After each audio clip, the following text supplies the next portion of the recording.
Elevator music. Dum-ch.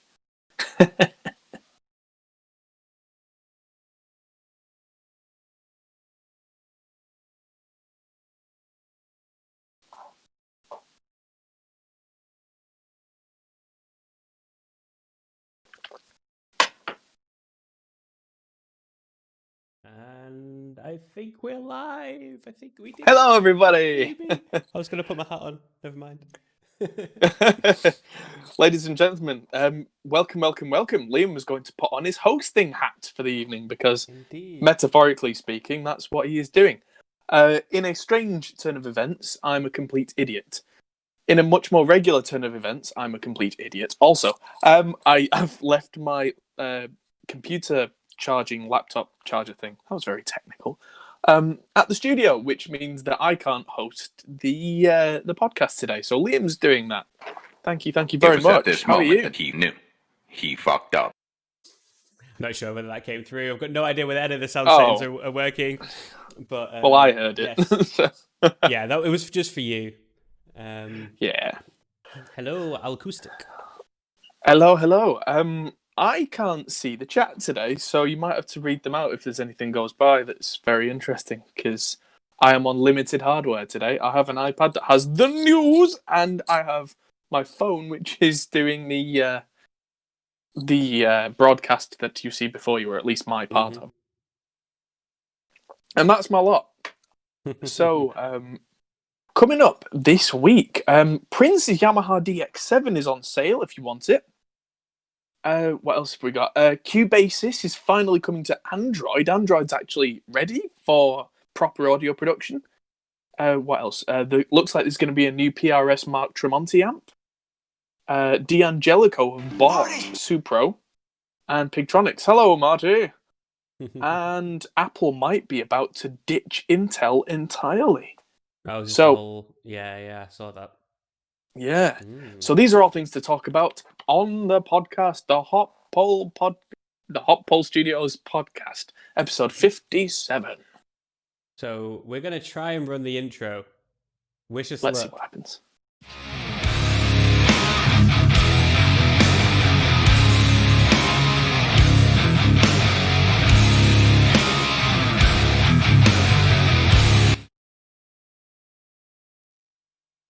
Maybe?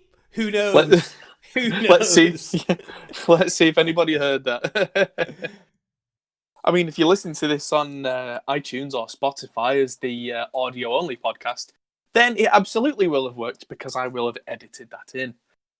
Yeah, Mike says nice wipe. That's the wipe that I use for work on work calls, and it's currently on my OBS, and I didn't change it. And it's kind of cool, so I left it in because I don't have Adam's one.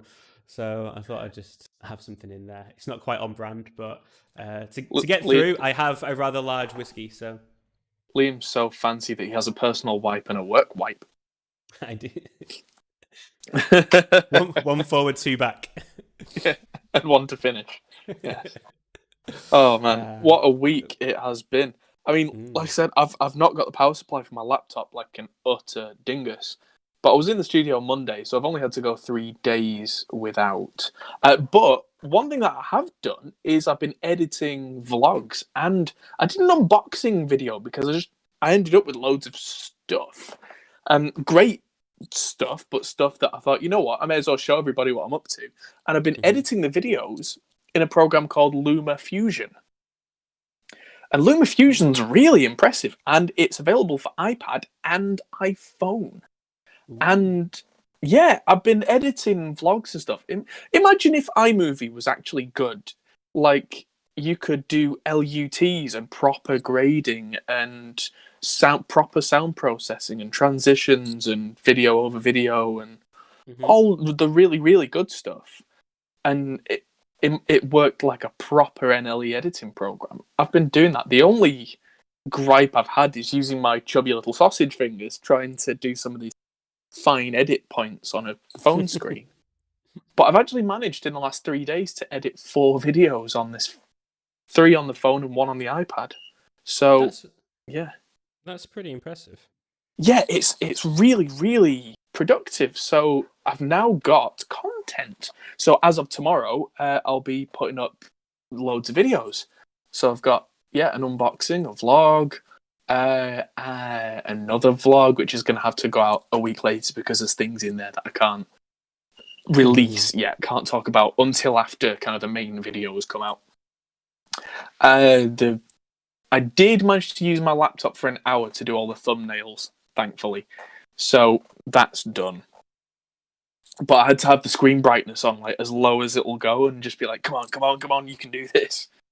And yeah, just about made it through. Dropbox has been a real powerful tool the last few days because I've been able to download all the footage off Dropbox and then upload the finished article to it. Ooh. And it turns out if you've got an SD card reader and a GoPro, you can put all your footage from your GoPro straight on your iPad and edit that as well. So that's kept me very much out of trouble. And between that and looking after Ivy, it's been a fun few days. In fact, I was in the studio from 11 o'clock, 12 o'clock noon on Monday, and I got home about 1 a.m, so it was a long studio day. On Tuesday, I looked after Ivy all day and then went upstairs to just kind of lie down for a minute and crashed out and woke up 12 hours later. 12 hours later. Yeah, I was out. I was just like, sometimes you've just got to say, I'm done. And so considering that I was asleep all that time, actually, and I've still managed to edit all these videos, that's how powerful Luma Fusion's been. I've been really impressed. I mean, I don't think I could switch to it as my full-time NLE just because, not being able to use a mouse, that really slowed me down. Yeah. Some of the more complex edits that we do with like proper precision color grading, a lot more difficult to do. But the actual grading in it was fairly comprehensive, and the fact that you could drop in custom LUTs, you could if you already if you already had a look built up, if you could just do that. Also, I'm on a diet right now, which I might have mentioned last week. Actually, you did. I did. So I've continued it, and I think I've got to that point now where the diet started to hit, because now I'm looking at I'm giving Ivy fish fingers, and I'm looking at the crumbs on it, going, "Oh, could just have some of those crumbs." Yeah, I know. I know that feeling. Yeah. Marty says about pens. You should get yourself an Apple Pencil. My handwriting is bad enough to begin with. No, for the editing. Not for writing with. No, but I mean, my accuracy generally with my hands is just surprisingly poor. It's funny when I sit down to play a guitar or a bass, something happens with my fingers that just does not happen with any sort of writing. I mean, I'm a relatively fast typist, but you should see how quickly I wear out the delete key. Let's put it that way. I mean, you're not saying you have to write. You're just saying you have to be able to touch something and then drag it. Surely you have the dexterity to do that, and it allows you to make, because this is obviously much smaller than your fat fingers, as you're talking about. So if you're trying to edit something, you can do this. Surely, borrow mine and try it if you want. But we've got two. Maybe, but the eternal joke is that I'm trying to teach Ivy how to draw at the moment, and she can colour in the lines better than I can. Next time in the studio, all you have to do is plug it in order to pair it. Just try it with the software and see what you think. I know you're going to be like, oh no, you'll try it and go, see, I get what you're saying. For some people, this will be really good, but just for me, I'm special. I have to use my fingers. That's exactly what you're going to say. How much is an Apple Pencil again? About 70 quid, I think. Yeah, for someone who doesn't draw, a pointer better. It's a lot of money for that. But if it works, it works. True. It's a business expense, so. That's true. £89. Oh, yeah. But if it really is that much more accurate, then maybe, yeah. I mean, especially if I was editing on the iPad, I think that would be much more worth it. Yeah, that's what I'm talking about. If you're doing more editing on the iPad, I mean, if you end up not doing it, then yeah.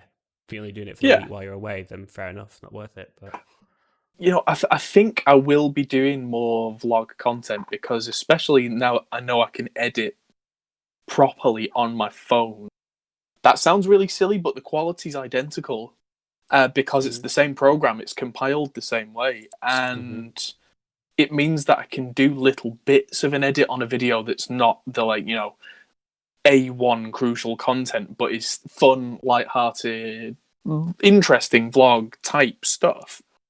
I can do it in those moments where you wouldn't want to sit down and spend an hour with a proper setup concentrating. It's like just a little project that I can just pick up when I've got 5 minutes while I'm waiting for something. Yeah. So shall we? It's time for the news. Get to the news. The news. The news. The news. Yes, indeed. Here we go. Ta-da! Ta-da! This is where I refer to my iPad because I can just about read that. And yes, so article number 1 is if you want Prince's Yamaha DX7, never been a better time. It's currently on sale. And I mean, the DX7 was the sound of an era. It's a very early 80s synth, and Purple Rain, a lot of it was recorded with this exact keyboard. It's even still got his presets written on it for this is for this song, this is for that song. There's still left all the masking tape on where he's written the preset names on. That is. Oh yeah, look. Yeah. That is pretty ace. I'm looking at the stream, like expecting the screen to move and realizing, oh shit, I'm in control of this. Which also does mean I'm in complete control of everything. So if I think that you just want to be nice and small now, then there you go. No. I can like poke you. Well, okay, let's make it bigger again. There you go. I have the power. So ourauction.com. How much do you reckon it's going to go for? Well, its starting price is $2,500. My guess is it's going to stop at around $25,000, $30,000. Just a guess. I mean, it could go for way less than that. But say where the money's going? No, it's probably going to Prince's estate. Oh no. The current owner, is Stuart Keller, I think it said his name is. Was a engineer Shane T. Keller, who was working with Prince in the mid-90s. That's pretty cool, though. Yeah. Pretty cool. So yeah, if you want to do that, I mean, on pure coincidence, I cracked out my DX7 for a video that's going out next week on DI boxes because I wanted to really hammer a DI box with a proper fat bass and stuff like that, and I ended up making the most 80s sounds. I mean, you just press buttons on this thing and it just becomes more and more 80s. It's great. Yeah, that's very cool. Let's go from there to Herley Benton. Yes, indeed. So Herley Benton, Thoman's own brand, everybody's favourite affordable guitars. I saw this and I thought, this is a little bit different. This is a headless, roasted maple guitar. And it's very, very affordable. I mean, it's definitely taking cues from companies like Aristides, whose guitars are in the €3,000 $1 bracket. Why would you make a headless guitar and then have the promo photos cut off the top of the guitar? Because Toman. Like, I mean, seriously, like you can just about make out in this photo. Go, oh yeah, look, its finishes there. It's cool though. So I like it. Yeah, I mean that flame maple thing, that roasted maple looks really pretty, and because it's roasted, it won't just bend out of tune all the time, which is important. But it'll definitely be one of those for the kind of guitarist that you'll see a recording of them in the bedroom just going.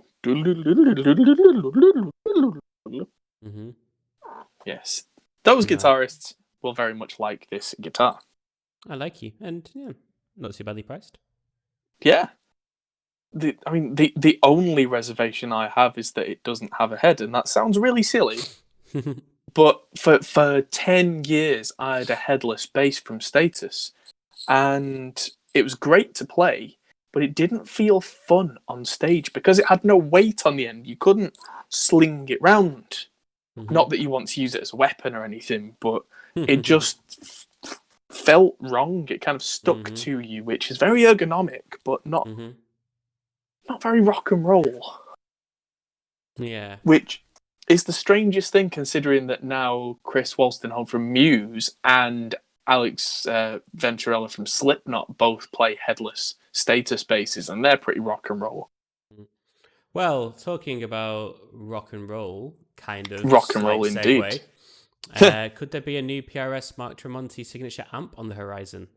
Indeed. I saw there was an interview with Mr. Tremonti. He's been holed up in the studio, and from what he's been saying, he pretty much has the prototype in his hands right now. The question is whether it will go into full production, and inevitably it will, of course. Question is how many more refinements they're going to do to it. Because from what he's been saying, I mean, the gain side is the gain side, and apparently he's fairly happy with it, from what I read. But the clean sound apparently is going to be more like a Dumble amp. Dumble amps are the ones that, if you can find one, you're talking like 70 to 100 grand for one of those. The ones that are like unicorn dust, that just kind of unicorn fairies. The ones that were only ever handmade by Alexander Dumble himself, like, if he liked you. And, you know, you literally had to go and meet him and impress him for him to consider building one for you, and it'd take a year. And, yeah, so... Anyway, he wants that kind of sound, but he wants Paul Reed Smith to make it for him. Okay. Which, yeah, it's kind of a distorted sound that isn't distorted. That's how I would describe Dumble. Of course, Dumble amps over the many years that he made them could be massively different. Some Dumble amps were so clean that you could smack them and it would just like rattle your teeth and they might fall out. But like there was one that they made called the Steel String Singer, which was a 150 watt clean guitar amp, and turned up. My God, I mean, Stevie Ray Vaughan played Dumbles for a long time, and noise. Ooh. Yes. Ooh. Lots of noise. Well, talk about noise. Go on. TC Electronic Intros Master X HD Brickwall HD mastering plugins. Yes. So, this is interesting because if anybody's been into like old school mastering, a lot of guys in the mid 90s and early 2000s would have had a thing by TC Electronics called a finalizer. And the finalizer was a rack unit where you fed your audio in and slammed the hell out of it. And it was the first time that we really had proper brick wall limiters. So that was really when the noise, you know, the loudness wars really took off. Because suddenly you could just slam them. And then after the after the finalizer, which was the 6000 series, they made the Power Core, which was this firewire thing that you plugged into your computer that was kind of like plugins, but it was all on this rack unit, which they've not been made for a long time. But those were the only ways to get that sound, and apparently there's a lot of people nostalgic for that sound. And now they're available as native plugins. And also, you can get these things, which Liam has on screen right now, which are physical controllers for those plugins. So, I mean, if you're absolutely mad keen on the sound of the Brick Wall or the Master X HD, then, yeah, there's actually a physical control you can have on the desk. So you can control your plugin without having to have the window open, taking up all your screen space. It looks cute. Yeah. Yeah, cute. Yeah. It does. Yeah, I suppose they kind of do. I mean, if you really really really like those sounds, then this is definitely for you. I'm pretty sure that Ian from the Mastering Show, the podcast, he is absolutely nuts about the TC power core. So finally, he might be able to let go of it and use this now.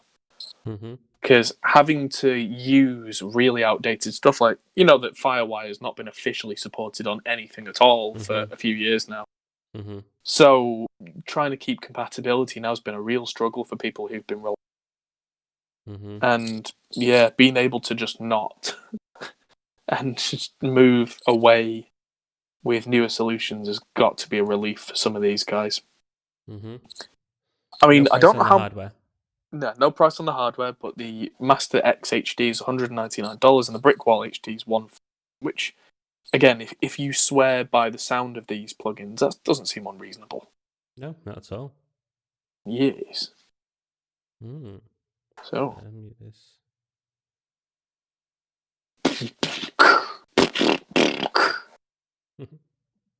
Noises get louder with TC Electronic. Loud noises. I just think the controller is it's kind of odd looking for an audio device. Like, it's not like a rack mount. Like, it's like a vertical, like, little mini channel type thing. I don't know. It is an odd box. Yeah, if I don't know if you've ever seen Lexicon reverbs that have a separate remote. Maybe. It looks about the size of an old school calculator. And it's just got a cable coming off it, and they've usually got a red strip of LEDs at the top and some white sliders, white faders. They've become a staple in a lot of studios where it basically sits on the desk next to you. Yeah. And so they're going for that kind of format where you'd probably have it on the side of the desk within close reach rather than having it in the rack, far away. If you needed to acquire it, you could acquire it quickly. Exactly, yeah. It's designed to be within reach. Yeah, so talking about being able to acquire things. Nice segue, I like that one. Well done. Yes, D'Angelico guitars, who I honestly didn't know they were doing this well, that they had the capital. They have acquired both Supro, who make some real old school amps, and Pigtronics. I think Pigtronics are the pedal makers. Yes, Pigtronics make the Infinity and stuff. Supro make amps like the Thunderbolt, and they also make pedals as well. Supro go for that like 50s Futurama, kind of pseudo-futuristic type thing. And pretty much. You said Futurama. I was like, that's like actual like Futurama or like 60s? Because to me, this sort of stuff looks like sort of that 60s, modern 60s kind of take thing, like Fallout sort of thing. Yeah, well, Not 50s, 60s. Yeah. That kind of if the Cold War never ended type idea. Yeah. So that's Supro, but they were there the first time. They were literally making these products that look like this back when that was the new hotness. But Supro I believe they went through being owned by different people and different people. Don't quote me on that. I think that's the case. But yeah, these are all New York companies. So this video is very New York. Looks like a New York coffee shop somewhere. Yeah. Very hipster. I get the impression that they have all just had a meeting behind closed doors and just gone, look, each one of us is not really big enough to be making a dent in the market if we team up together and use single distributors, a single staff as well, I would imagine, to a large degree. Things like that can make much more powerful business. And yeah, I think it's going to be interesting what they do in terms of sharing the technology between the three brands as well, because like Pigtronics have done some very cutting edge stuff, whereas Supro's whole aesthetic is that super vintage thing. Some deals on the gear news as well. Deal, deal, deal. What are deal? Just the Supro stuff. There's some discounts, I think. Ah. Can't really tell why, because it just gives you the price. Yes, discounts on the tube amps. And the pedals. Yeah. Actually, decent amount of money off. From 195 euros to 139. That's not too bad. From 139 instead of 299. 229. That's quite a saving. And 129 instead of 215. All these odd numbers. By Grabthar's hammer, what a saving. Cool. I mean, they're not very big either. I mean, in terms of the market, if they've only got a teeny tiny part of the market, then it makes sense to maybe group together. And talking about teeny tiny things. Yeah. You've definitely done your homework this week. Yeah. Should have been a radio DJ. I know. So, so this is a new product called the Noise Machine. Oh dear. So this is the Noise Machine. It's a very small. It looks like something out of like Reddit's like Pi subreddit of something someone would make at home. Yeah, pretty much. So they're just looking at making this as a mass-produced thing. But this is a MIDI controller that does CC with a slider and a knob and 12 notes. And it's wireless and Bluetooth, and it does MIDI. And it's teeny tiny. And I can think of loads of different applications for something this small. Like you could affix this to different parts of a live rig, or you could have this on top of, something in a studio, or you could even just have this in like a home project studio, just in a convenient place that doesn't have to require wires. And linked to this, a while back, I spent a little bit of money on a Kickstarter type thing, a pre-order, more than pre-order than a Kickstarter, from X-Key. CME is the company who make the X-Key keyboards, but they've made a thing called the X-Key wireless MIDI. It's a wireless MIDI couple of dongles that can go in the back of any MIDI keyboard, and they use Bluetooth. And so being able to control that using this means that I could then walk around the live room or stage even with this either in my pocket or like strapped to a guitar, perhaps. Like I could have that behind the bridge on a guitar and have it set up so that those notes trigger not just actual notes, but maybe a sample or a change in the lighting, even, because MIDI can do that. Or, any number of things I could change using this without having to do some awful like guitar modding. Because I love what Matt Bellamy from Muse does, but all his guitars are custom made, and to do that kind of thing, you'd be looking at hacking the whole thing to pieces. Whereas with this, if you've got some nice kind of way of mounting it that's not going to cause any damage to the guitar, you could have that. Pretty much, yeah. So yeah, you could do the triggers. There's a knob and a slider there that you could do something with the sound with. I don't know, whatever you want to do with it. That looks really, really interesting to me. So how far can you get with the wireless thing? Good question. It's Bluetooth, so as far as Bluetooth goes, so probably not that far. So probably not miles, then. No, you're probably talking a small stage or that kind of thing. It's not gonna give you like proper like wireless guitar levels of wirelessness, but well, given you can't go miles, how about we go a milestone? Oh,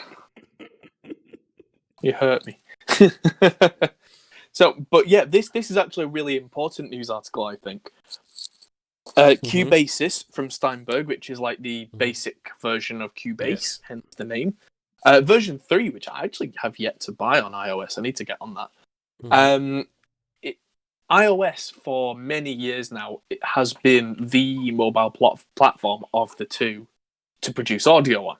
Mhm. Generally because there are a lot more supported apps on there, but more importantly than anything, the audio latency and response and CPU usage and that kind of thing has been traditionally far better on iOS than Android. But over the last few versions, it seems like Android has completely caught up, and that's not an issue anymore. So the fact that Steinberg have been confident enough to say, yes, this is ready, let's make an Android version of Cubasis, I think that's a massive deal. That's absolutely huge. I mean, that's a big leap, because that says you can only have a stereo output, but you can have 24 outputs on iOS. Yeah, so that makes sense. The audio subsystem on iOS is a lot more rugged. He says, ironically, I was supposed to use my nice podcasting mic through the Arturia interface because I've got one of these adapter dongles that I can actually plug an audio interface into my iPad or phone, or whatever, and it wouldn't work with any of the software that I wanted it to work with. So, having said the reliability, it's not all that, but generally speaking, audio production, DAW software that's designed around it does perform very well with iOS. Like this Arturia interface that I've got, if I wanted to fire up Auria Pro or Cubasis on the iPad, I could record 16 or more channels in and have 16 or more channels out, and it wouldn't even break a sweat. It's very impressive for what used to be considered mobile devices. I mean, yes, that's still what it is, but is it at this kind of power level? It's getting really, really impressive. Like my phone can export video to H.265, which is like the next generation video format, faster than my laptop can. What about the fact that it can only do 48K? You can't do 44.1 or 96. Oh, that's weird. It's like locked to 48. Okay. That is a bit bizarre. I mean, personally, that wouldn't be an issue for me, but that's definitely a personal thing. I switched a few years back to running as many projects as possible in 48K, unless I get sent stuff from people that are working at a different sample rate. I just decided that we don't use CDs anymore, which is what 44.1 was for. Everything goes out to streaming now, or to YouTube, or TV and film sync, or all these things where you can use slightly higher sample rate. It's not a problem, so you may as well. And 96K is just an absolute processor hog. So, yes. Same price. No, €55. He's not cheap. That's probably why I haven't bought it. I haven't seen it on sale yet. Yeah, is it expensive for what it is? Probably not, but I like a bargain as much as anybody else. That was a genuine question. That was a genuine question. Yeah, no, on iOS, I've been preferring Auria Pro in terms of value for money because it does more things more flexibly. But if you need something that's a little more friendly, shall we say, then actually it's not bad value at all at €55 for something. It's got a lot inbuilt and it's got some very powerful features. When's Reaper for iOS coming out? Good question. It's now available on Linux for 64-bit ARM. And guess what type of processor that these use? Legs. Yes, they use legs. iPhones and iPads all use 64-bit ARM processors, so we're not that far away logically. But you know what else is going to use 64-bit ARM? That's too good a segue. They're meant to be crap segues. They're getting worse, and that was good. You've ruined everything. I'm going home. Switch my computer off. They're two very different things. You've already gone home. Oh, shut up, you. Yeah, Mac. So yes, this is very much a rumor, but it seems to be really growing in volume, and there seem to be some kind of not confirmable sources saying, "Yeah, this is going to happen," but it looks like there's a possibility that Intel. I've been saying this for years, haven't I? That eventually they're going to move to iOS on everything, and I reckon this is a step towards that direction for a single platform. Yeah, you've been saying they'll move to iOS. I've been saying they'll move to ARM. I don't know if the two will collide, but they probably will. You've got iPad OS. You're just gonna have Mac OS, like Apple OS or something. There'll be like in 2 or 3 Apple events time, there'll be this big thing where it's just like Apple OS, and it's all one thing across all your devices. And everyone will go crazy, and then all the professionals using Macs are just gonna go fuck you. Because have you seen the update this week for Mac OS was I don't know what it's in relation to with like the 32-bit, 64-bit, but there was a photo on Reddit of a guy with his Steam library, and Steam was had a circle with a cross next to pretty much every single game. It's like, these are all the 32-bit games that my computer will now no longer run because of the new Mac OS update. So like anything that's 32-bit only just won't run on his computer anymore. LOL. I know, but how much would that suck? An update renders your entire game library like obsolete. Yeah, that's happened before when 16-bit games stopped working, but nobody said anything then. Well, you can still run on a PC. Like, Windows aren't stopping you from doing that. Windows actually won't let you run 16-bit programs and hasn't for a while. That's why DOS. But if I want to play Half-Life, I can play Half-Life. Yeah, that's true. Whereas on a Mac, you can no longer play Half-Life. At the moment, they'll find a way around. The processor is still capable of it, so someone will find a way around it, and it won't take them. I'm sure. Yeah, but you shouldn't have to hack your system to do shit like that. I think that's daft. Don't know. I think it's really stupid. Yeah, but they won't be able to do it at all when it goes to ARM. That'll be it. None of the games will work. No, but then there's a good chance that the games will probably work better within the first week, because with ARM there's already a very strong Linux base. And I know Linux isn't the same thing, but it's based on Unix, and so is a lot of OS X. They're very similar in a lot of ways.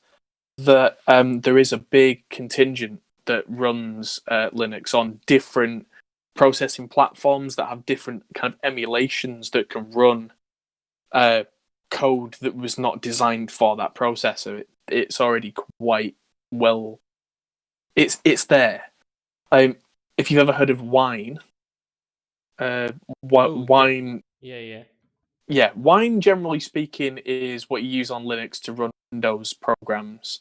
Even though quite often they are the same processors, they're not the same operating system. But I'm looking into right now running x86 programs, so basically like Intel stuff and AMD stuff, on a Raspberry Pi. And Raspberry Pis have ARM processors in them. I think the other thing is like the Raspberry Pi is almost the proof in the pudding that ARM is very, very powerful stuff. The Raspberry Pi 4 now, have you seen that you can get 8 gigabytes of RAM on a Raspberry Pi 4? Yeah, that's getting crazy. And that's something that you can still run off 5-volt USB. That's absolutely bizarre. That's pretty cool. Yeah, so imagine changing that from like a 4-core processor with 8 gigabytes of RAM to like a 64-core ARM that still only takes like 10 watts and can absolutely wipe the floor with anything. Because, I mean, if it takes them a year or two of fighting and grumbling and getting through it, which funnily enough has happened before when Apple moved from the IBM PowerPC architecture. Do you remember that? Yeah. Yeah, when, just for the benefit of the readers, listeners, whatever you want to call them, hello everybody. Friends! Back. Oh, friend! Oh, new friend! Friend! My friend! Oh, friend! Yes. Yeah, in the early 2000s, Macs used a completely different set of processors again from IBM, the Power PCs, the G3s, G4, G5s. And after the G5, which was the old cheese grater Mac, they then went, surprise, we're moving to Intel, and everybody hated it for a couple of years. And a lot of people complained and felt that they were left behind, and all the man baby stuff about, oh, why have you forsaken me, and blah. It's like, well, the thing was though, I mean, I don't necessarily think it was the right move though, because they've put Macs by the wayside ever since then, and I think that was the move towards it. It was, we don't really care about Mac anymore. We're going to go for something that's cheaper and easier for us to release, and we're going to focus on tablets and phones instead. And this is just the final step now for me towards that, where their laptops and their desktop quote-unquote computers are essentially just going to be bigger versions of their tablets. Like, they don't want that creative market of which they had all of it, because they've realized that why have all of a tiny market rather than all of a massive market in the tablet and phone world. Yeah, because you'll get people that don't have laptops now because they've got an iPad will buy a laptop once it goes to Mac OS. So when it goes to like this Apple OS thing, like my mum would get one. If it was the same as using her iPad but it had a keyboard and it was a bigger screen, she would buy one, but she won't buy a Mac because she doesn't know how to use a computer. Like, that's the market they're going for. And it probably makes a lot of business sense, but it is going to piss people off that wanted a Mac experience, that like Mac OS. Like, when they had the Power PC model, it was their infrastructure, everything worked together, compatibility was fantastic. Yes, they still build their own logic boards, but it's still not going to be as optimized as it used to be. Because that was the thing, like the Power PCs, like technical on paper, you could have a PC that was better spec, but the Power PCs would still outperform them, given that it was all built to work perfectly with itself. So that's my take anyway. I mean, not wrong. I mean, the industry is moving towards ARM processors, full stop. That's kind of the way it's going. On a related, this is a tangent, but just the industry. What do you mean by the industry?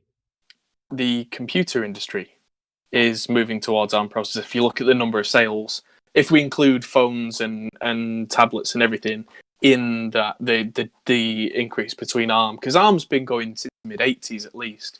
The difference between x86 and ARM, which was like that, has just massively gone the other way with iPhones and iPads and Raspberry Pis as well, because there are millions upon millions of those because they're so affordable.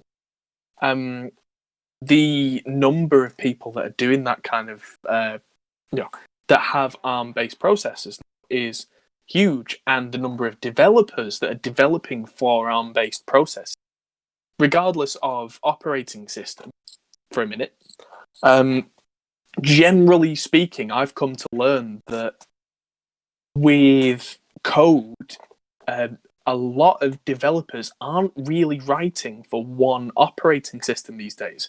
They're writing for a processor architecture.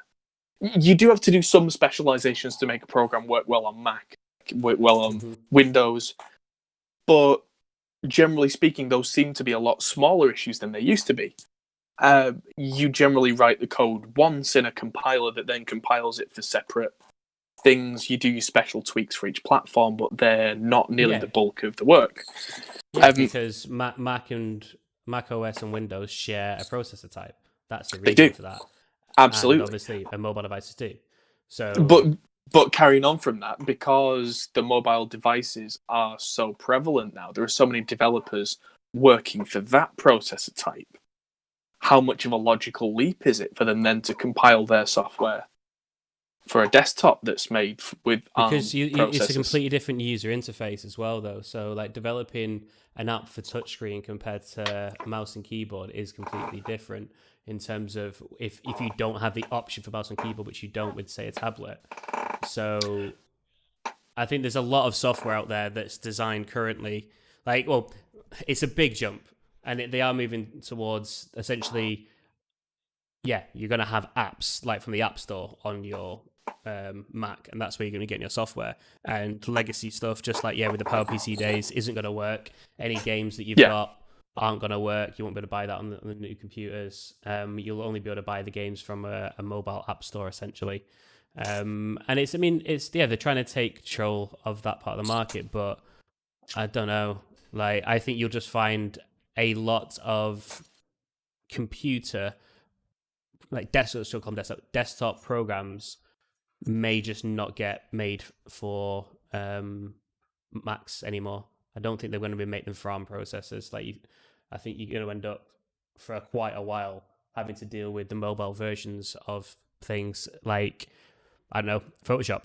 There's a mobile version of Photoshop. That's the version you'll have on your Mac. And they're not going to rewrite the whole architecture of their whole suite when most creatives are going to move to, if they're not already moving to to Windows, will have to move to Windows in the short term, and you will never get them back. They don't care about the desktop market. That's what this is all about for me. They really don't care. They don't want it. They want to create a new market like they did with tablets. They created the market of tablets. No one thought they needed a tablet. Then they created the iPad mini. It's like, hey, you know that little tiny screen you've got and that really big screen? You know you need a screen in between that size. And it was like, yeah, I do. I didn't realize I needed this, but I completely need one just in between so I can use it on the toilet. It's perfect for the toilet. Like this sort of shit. Like Apple are brilliant at creating things you don't know you need. And this will be the laptop. Like my iPad Pro, I actually have it in a case that makes it look like a Mac. Like it looks like a MacBook. It's a silver sort of clamshell lid, and it's got a keyboard on it. And just to look at it as glance value, it looks just like a Mac. And I would buy one of those because it's cool, and I wanted something like that. But I like the touchscreen, and I don't really need any apps on it and stuff. It's just for surfing and watching videos and stuff. It's perfect. But being able to type emails on it and stuff's great. It's a good business move, but it's going to piss a lot of people off, and I don't think they're going to get the desktop market back ever again. Yeah, but then they will sell a lot more. It's going to be interesting. Yeah, they'll sell a lot more Macs, I reckon. I mean, the other thing is, like you say, it's going to be for a lot of developers, it's going to be a big leap. And in terms of the GUI, yes, definitely, it's going to be a big leap. But in terms of a lot of underlying code, will it be? Like, for instance, Cubasis that's on the iPad, or like Aria Pro. Yeah, okay. So, but then I've been using Luma Fusion, which is not Premiere, but it's the same idea. Yeah, but Adobe haven't made Premiere for Mac for iOS, so they don't have the code base. They haven't coded it. They'll have to start again in order to develop it from the ground up. And you don't think they would? They might do, but I've got a feeling they won't because the market won't be there. The video editing creative market, I don't think it's going to be there. I don't think creatives are going to move with it. I just don't think they do. Well, I suppose that's the old thing. This comes back to the tangent I was going to go on. If developers don't support it, then consumers won't use it, and if consumers don't use it, developers won't support it. Yeah, but I think with those products, it's not really consumer products; it's a professional product, isn't it? And like, take us for example, that we started to get when we started Banter, we felt like we needed a Mac. We had a Mac laptop, and then every other business in the field at the time was full of iMacs, and we were like, "Well, screw it, we can't afford that. We'll build our own AMD computers." And by the end of it, there wasn't a single agency that we really knew that was using Macs because they needed them for the power, because it wasn't an issue. Like, you didn't have to have a Mac to be able to run Photoshop and Premiere and all that stuff. Actually, they ran just as well, if not better, on PCs for the same price. You'd get a much better PC. So I suppose the question is, how many people are going to desperately try and cling onto the status symbol, and will it be a status symbol, or will it be like you reckon, a pariah? Will it go horribly wrong for them? But the thing is, I mean, I don't know. It depends on how it works. So if someone's still on Mac now in a creative industry, then when they want to upgrade, it depends whether the developers have developed the programs in time. Because by the time they need to upgrade, if they're not there, and they're not as good, if not better, then they can't. They'd have to buy a Windows computer, and at which point they're probably gone forever. Because it's hard to, once you get getting your head around changing OS. But I think if they start doing ARM processors and iMacs, it won't be long before they release like a 27, 32-inch iMac touchscreen, and that will sell like hotcakes. Yeah. that may be the game plan. Yeah. That might be it. 10-finger touch iMac with OS, with apps that are synced across all your devices, so you can edit something in like Photoshop and be drawing on it.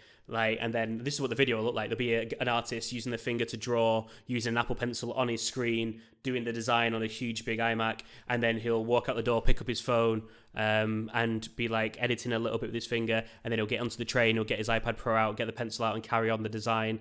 It'll be sick. Yeah. It's going to be Minority Report with Max. Yeah, it'll be sick. They'll be sick. Like the adverts for it, when they try and make you feel like this is something you need, will look great. But I think the reality of it for me is a bit BS. But meh. Yeah. Well, I certainly won't be buying one. That's for sure. Well, I don't know. I might do. Well, you might. I won't. I'm going to be the curmudgeonly, get off my lawn, Apple. He says using an iPhone and an iPad. Well, last but not least. Last but not least, it's time for Behringer Corner. Behringer Corner. This isn't much of a big news article, but it was there and it had the word Behringer in, so it demanded some. So all the new hardware that Behringer are making with their what are they called, the Behringer Odyssey and the Poly D and the Neutron and all these really cool new hardware sets that they're making, they're all just hardware synths, so they're all physical controls. What do you do if you come back to a project and you want to carry on with that?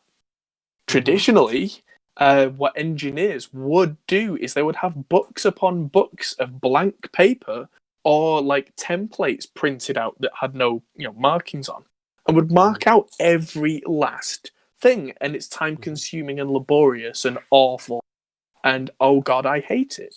And so now there's a patch saver program called Controller Patch Saver, and it's a VST. And what it does is when you plug one of your Behringer synths into the computer, you can record it as you would, but you also use this plugin, and the plugin reads every single controller and slider on the hardware synth and remembers where they are. So at the end of your session or whatever, you can save that patch, and it doesn't change the actual synth controls. There's no remote faders or anything, but it saves it without you having to put it in manually. So it takes 50% of the work out, basically. Yeah. So when you load it up, you literally just kind of look at the screen and go do and match everything up with what you see here, and that can save a lot of time because you've not had to. If you've got a trainee or an intern or something, then you just give them this and they load it up for you. Yeah. Or even if you're a synth nerd and you just don't have that much time on your hands, or if, like me, like I was saying before, if your drawing skills are next to zero. Because I could probably write down a lot of these settings and come back and they'd all be slightly wrong because my accuracy is no. So... I mean, it even stores. That was that kind of the black and white version, white and red. Yeah, so all the switches and that kind of thing really stand out to you as well. I thought that was very clever. Because if it's black on black, how can you really tell if the switch is up or down, that kind of thing? But yeah, if it's kind of red on white, that's really standard. Gives you the date as well. The date when you recorded it, the tempo. Yeah, and then file. Yeah, it's pretty cool. You can categorize them all as well. So you can put them into a program and then categorize them, and it's got a little library, so you can store them all in the library.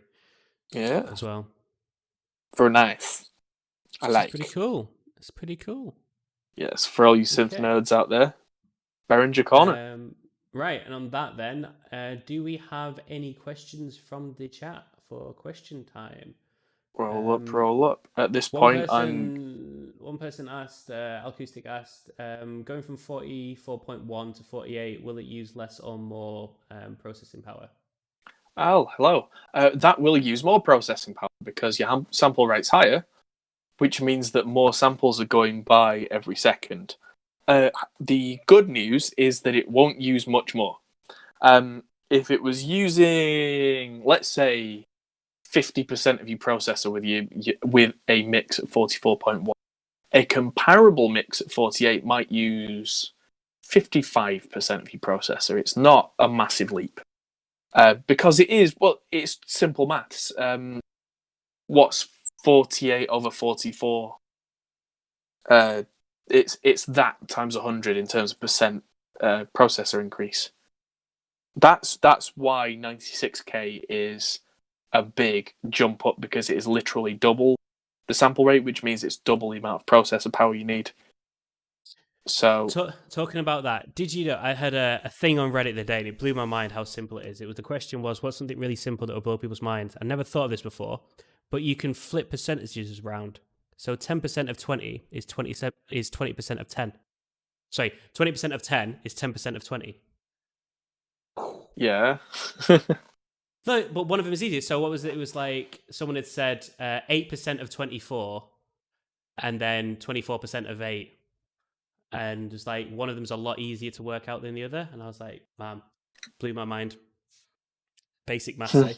Basic maths. Yeah. What's up with the headband? Quarantine hair is the answer. I did have a hat that I was going to put on, but I didn't get around to it. And it doesn't fit on top of my headphones. So The hosting hat. yeah, it's the hosting hat. Any more questions? Greetings to the Bommel in chat. My friend Mr. Bommel has released a cab pack with 2 notes with more cabinets in an anechoic chamber. Thought I'd give that a mention. We talked about that a few weeks ago. Yeah, so there's more now. There's more, more vintage cabinets, including like an old vintage radio done in an anechoic chamber. So yeah, there's more. So check that out in the 2 Notes store if you're interested. Oh, so Al said, so do I need to do 48K in Reaper? Do you need to? No. Mm-hmm. It's personal preference. The reason I decided to move to doing projects in 48K is, like I said, the intended destination. The intended destination changed over the years. It used to be that a lot of the time the intended destination used to be CD release. And that's just not a thing anymore. The intended release for most people that I work with is YouTube or streaming sites or, like I said, film, TV sync. That's kind of where all the money is now. Mm-hmm. So with that in mind, and those having set standards, especially in film, 48K is what I've gone with. But if you started a project in 44.1, just stick with it. It's not a huge difference. It's not detrimental. It's not going to... People aren't going to hear it. Modern converters are so good now compared to what they were in the 90s, for example, that you're not going to hear the difference. You will potentially hear the difference if you start screwing with it and changing from one to another. Excuse me. Yeah, Marty. Hearing your brain in one of the chambers. I experienced that at uni. They had one in York, and we were doing some filming in it for a film, and I had to stand inside. And yeah, it was awful. It's very, very weird being able to hear your own brain. I've been in one. I thought it was fun. Yeah, you're weird though. Yeah, you're not hearing your own brain, you're hearing your own pulse, which is kind of up in that area. So, yeah, I mean, technically, yes, but yeah, you're hearing the blood rushing past your ear canals, which is weird. I thought you were hearing something to do with the frequency of the way that your brain works. No, that's some bollocks that somebody came up with at some point. But I'll look on Snopes later. Yeah, it's one of those long-standing kind of, you can hear your own thoughts. Yeah, well, metaphorically speaking, maybe, but in the literal sense, you can actually just hear the blood pumping past your eardrums. You know, they're pretty much at the point where they have that technology in order to use in thoughts to control technology now. Yeah, I've seen some of that kind of stuff.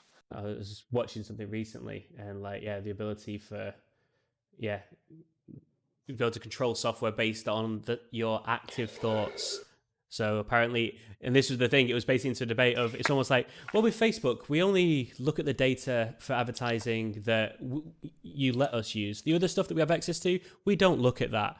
Okay, so what happens when they have access to all your thoughts, but they only use the ones that you're actively using? Like advertising based, you're starting adverts based on the stuff that you thought about, and that shit I don't want to see adverts for. Cookies. Other than your own course, what is your favorite Pro Mix Academy course? My favorite Pro Mix Academy course that isn't mine is the one that I've watched about 5 times now, which is Scott Elliott's Guitar Tone Mastery course. I really took stuff away from that. It was quite fascinating, his process of taking virtual amps, which kind of some of the amps suck, and somehow he managed to get some really, really good sounds out of it, where I'm going, I could use this on a record. Why, how, what? Sorry? Hi? What? So I've watched that whole course now, a few times, and my guitar tones have improved because of it. The other one is there's Mixing Motorhead with Cameron Webb. And that's really cool because Cameron Webb worked with Lemmy in his later years to produce some of the later Motorhead stuff, and they go bit by bit through all the stems, and you can actually hear like Lemmy's bass tone and his vocals separated out, and what Cameron was doing with it. Which is really cool. Just for a bit of background, when I was brought up, my dad was a member of the Motorhead fan club, so I was brought up in a house where Motorhead was very much the order of the day. And so being able to strip the production back and go, well, this is that sound, and this is exactly how we did it and how we got there. Very cool. Good stuff. I think that might be it, mate. Might be awesome. Don't think we got any other questions for you, lad. Good stuff. Sorry, I think I've got a bit of pollen in my eye. Despite the fact that it's been raining, it's been an absolute cluster the last couple of weeks. I don't have any end screen. You usually have an end screen? I feel like we usually have an end screen. Oh no, I just run the intro screen again. Okay. I usually just log off at that point, so I'm not sure. Thank you, bye, click. Yeah, bye. I've usually got a dog at my side, like literally doing this, saying, I need to go out, I need to pee. It doesn't actually talk, but you get the gist. Cool, right. Well, I think for tonight, until next week, are you going to get one of those universal power supplies? No. Unfortunately, those things run about 65 watts, and my laptop uses 185 watts. It would melt. They're really cool, but I just basically need to not be an idiot. And I was very tired at the end of Monday, and I was sure that I'd picked up my power supply and put it in the bag. And it turns out I hadn't. So tomorrow, when I'll be back in the studio, I will be picking that up straight away. And I'll be continuing my vlog series because we're upgrading the studio at the moment, bit by bit, little bit by little bit. And I've been doing lots of really nerdy things like rebuilding a streaming computer separate from the actual studio computer so that we can do live streams from the studio. I've got a big delivery coming, I think, Saturday of things so I can connect cameras from the vocal booth from the live room through to the control room.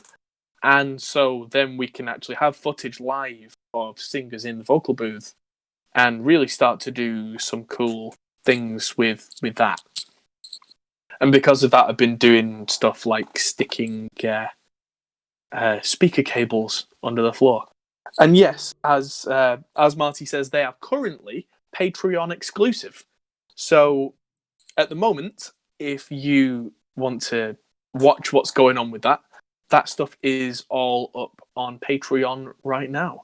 And right now, actually, I'm about to upload the next vlog in the series. So yeah, the Patreon is going to be well stocked with early access videos. That'll be 4 or 5 videos that need to go out to the public. So yes, Wow. it's really getting on top of this early access thing, which is something that I've been kind of not doing as much with as I, I've been incredibly busy, but now doing the editing has paid off. That yes. Patreon subscribers get those benefits.